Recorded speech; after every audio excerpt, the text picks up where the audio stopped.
This video is designed specifically for absolute beginners. We are going to build a Telegram assistant that can chat with you, understand your voice messages, analyze any images you send, and even research things on the internet for you.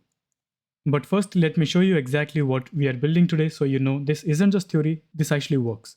On the left hand side, I have opened the Telegram. On the right hand side, we have the workflow for our Telegram assistant. Let me start by sending a text message that says, "Give me 10 blog post ideas for AI in healthcare industry." Let's send it and see it in action. The message is received on the right hand side by the AI agent. It is processing the request. It will take a couple of seconds to prepare the response, and it has responded back. Next, let's try the voice message. "What's the weather like in Iceland?" Let's send it, and the workflow is executing. And this time, since it was a voice, it took this route. Now it's analyzing the message. It has searched on the internet and responded back with this response, giving us details about the temperature, daylight swings, etc., and offering more help. Now let's share this image and ask it to summarize it. I'll drop the image over here and let's send it. It is received by the workflow. Now we are extracting the contents of that image over here. And once that is done, the details are forwarded to the agent to prepare the final response. And we have the complete response here. It has successfully extracted all the details, and it has listed down all the modules, the resources, and it has suggested some timeline for all of those modules. Now let's ask it to carry out in-depth research on GPT-5 and compare it with the previous models. Let's send the message and see it in action on the right hand side. The agent has received the message, and it has made request to Tavily to search on the internet about GPT-5. It has sent that data to GPT-5 to prepare the response, and finally it has responded back with the research data. So this is what we are building today. Now before we start building, let me quickly tell you about the brain we are using for this assistant, which is GPT-5. GPT-5 just launched a few days ago, and honestly, it's incredible. OpenAI is calling it a team of PhD level experts in your pocket. And after testing it, I totally get why. Here's what makes GPT-5 special compared to older models. It scored almost 75% on real-world software engineering tasks, and which is huge. It can think step by step like a human expert, and it is way better at understanding images and context. In a multi-agent environment, it can make better decisions when it has access to a large number of tools. And if you look at the pricing, for GPT-5, input tokens costs $1.25 for million tokens, whereas GPT 4.1 costs $2, which means we are getting a better and more powerful model at a cheaper price. One drawback, however, is the latency. GPT-5 takes more time to come up with a response as compared to the previous models. Now, if you don't know what AI agent is, let me explain it in the simplest way possible. AI agent is nothing but it's a piece of software or a piece of code that receives a request, and it has some predefined instructions on what it should do. Then it has access to a memory where it stores all the previous conversations, and it may have access to a couple of tools like sending email, setting up a meeting in Google Calendar, searching on the internet, etc. When this agent receives a new message from the user, it packs all of these 4 things and sends them to GPT-5. These 4 things contain the user message, the system prompt, which are the instructions for this agent. Then it pulls the previous message from the memory and the list of all the available tools. It sends all of these things to GPT-5. Then GPT-5 decides whether to execute certain tool to achieve the final goal. For example, when we asked it to do the research on GPT-5, GPT-5 must have responded back to the agent, telling it to use the Tavily tool to get the data from internet. And that's how this agent triggered this tool. And once it received the response back from Tavily, it sent it back to GPT-5 again, along with all these previous instructions and the data received from Tavily. GPT-5 prepared the final response and sent it back on Telegram. So that's how an AI agent works at an Uber level. How do we build this without coding? That's where n8n comes in. And honestly, it's a game changer. n8n is a no-code automation platform. You can think of it like digital Lego blocks, and you just drag them together and create whatever you want. It is completely visual. You can see exactly how everything connects. It has a large number of inbuilt integrations, which means you can connect with external services with ease. It's free to start. They have 15 days free trial, And since it is open source, you can host it on your own server, and you don't have to pay anyone on the basis of number of workflow runs or the node executions. So to get started, you can create an account and start their 15 days trial. And later on, if you want, you can upgrade to a paid plan. Once you log in, you will see a dashboard like this. You can get started by just clicking on this create workflow button, and this will be your first workflow.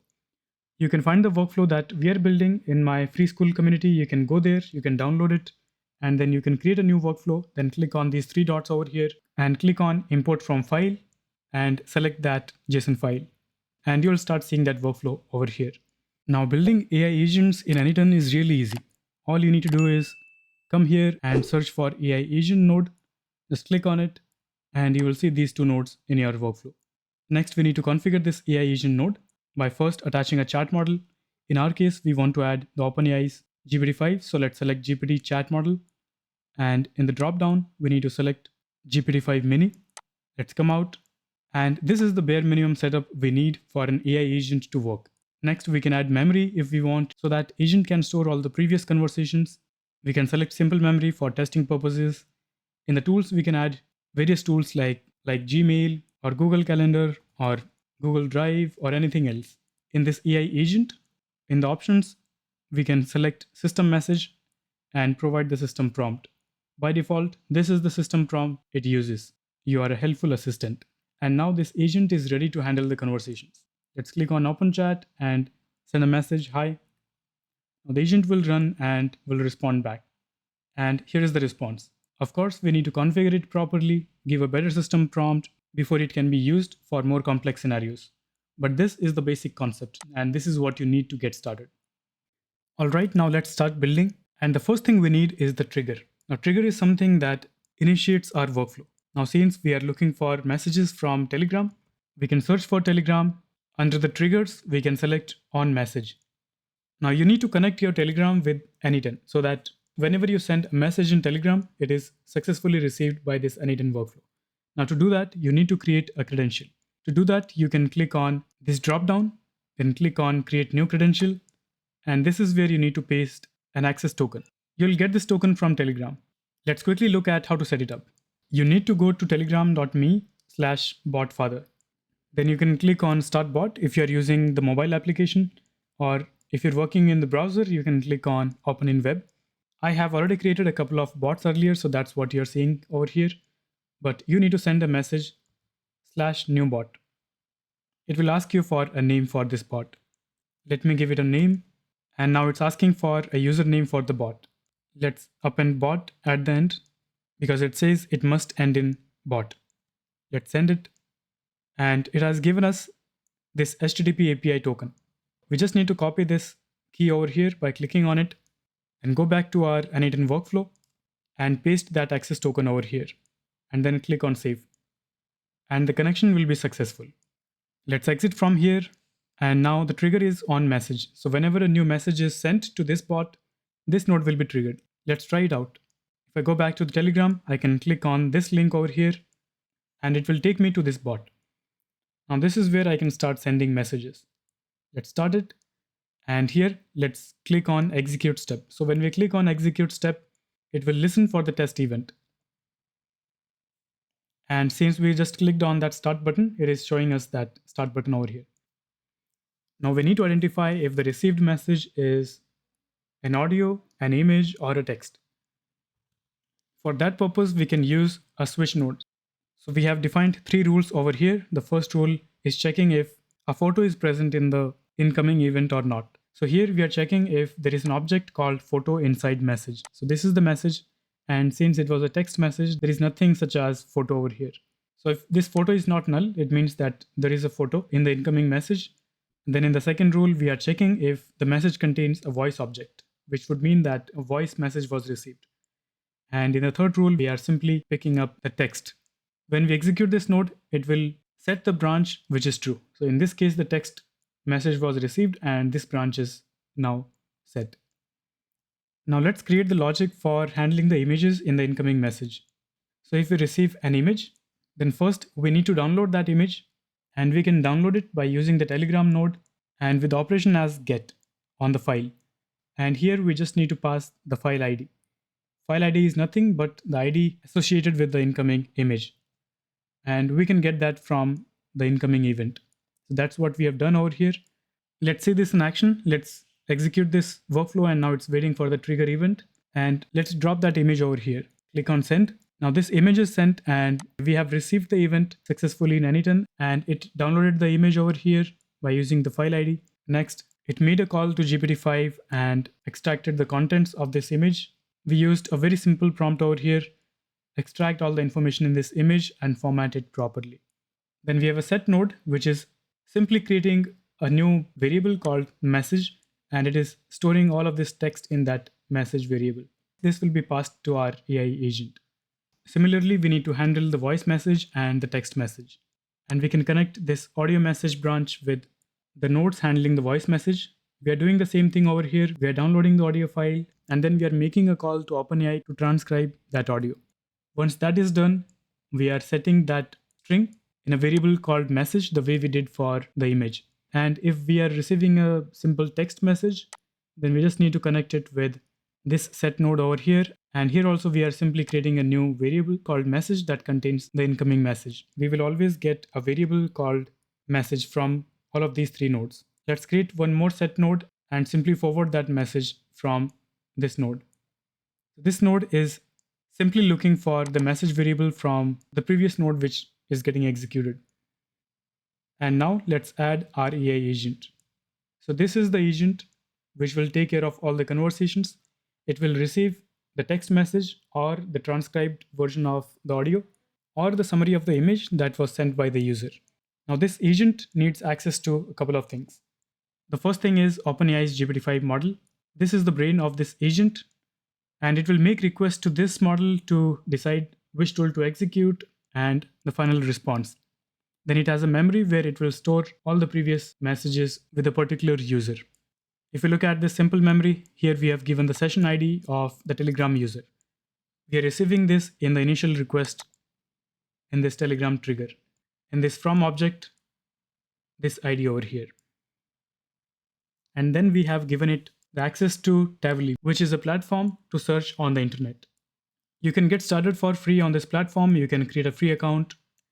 And once you log in, you will see your API key over here. You can copy it from here, go back to your workflow, open the Tavily node, and create a new credential and paste that API key over here. And it will connect your Tavily with N8N.